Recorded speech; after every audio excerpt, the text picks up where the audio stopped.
Hello guys, pag-usapan lang natin ang breaking news. May pasabog nga naman kasi ang bali-balita. Exclusive nga naman kasi pinag-uusapan ngayon, Catherine Bernardo at Mayor Mark Alcala na mataan muli magkasama sa BGC, say ni Ogie Diaz. Ayan na naman po si Ogie Diaz at may balita na naman siya kay Mayor Mark Alcala at Catherine Bernardo. Ating pakinggan ang balita kung ano nga ba talaga ang tunay na kadahilanan at kung ano ang nangyayari kina Mayor Mark Alcala at Catherine Bernardo. Kung katotohanan nga ba ang issue patungkol kay Catherine, lalo-lalo na kay Mayor Mark Alcala.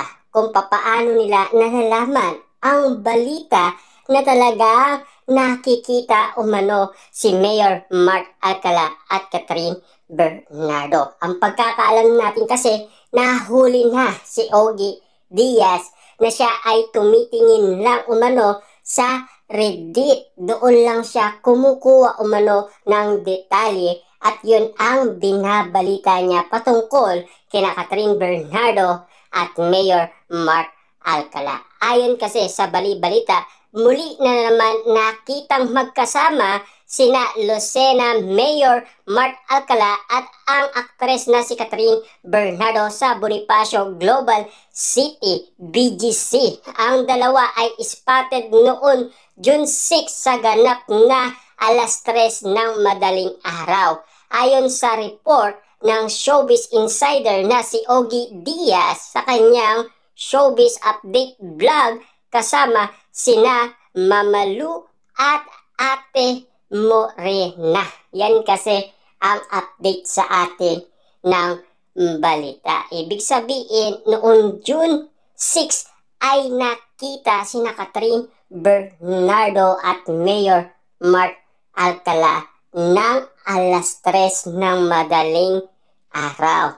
At ayon umano kasi sa bali-balita, merong ban na talagang pampolitiko daw ang nasabing sinakyan or ginamit daw ni Mayor Mark Alcala. Ayon kasi sa bali-balita, ayon sa kanila, nakuha nila sa Reddit website na spotted nga sina Mayor Mark Alcala at Catherine Bernardo. At nakita pa nga ang alkalde na nagpapapicture sa mga naka-scooter. Matatandaan, sinulat namin dito sa bandera noon April 18 na nakita ang aktres at alkalde sa parking lot ng BGC sa pagitan ng 2 a.m. at 3 a.m. noon June 9. Yan kasi ang balita. Yan kasi ang malinaw na kaganapan na pinag-uusapan patungkol kaya na Mayor Mark Alcala at Catherine Bernardo. Kita nyo naman, no? Ang alkalde daw nagpapapicture. Pero hanggang ngayon, wala pa talagang malinaw na balita na meron mga picture na nag-upload sa lahat ng social media. Kung katotohanan man na pinagkakaguluhan talaga sina Catherine Bernardo at ang alkalde na si Mayor Mark Alcala, bakit walang nagpo-post? Nagtataka lang kami kung bakit laging madaling araw namamataan umano sina Catherine Bernardo at Mayor Mark Alcala. Inakala siguro nilang walang ganun tao sa mga ganung oras.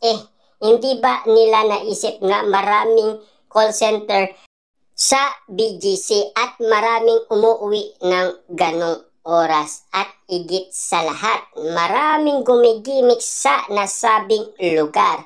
Based sa binasa ni Ogie ay maraming hindi naniniwala dahil wala naman larawan lumabas bilang resibo na nakikita nga ang dalawa.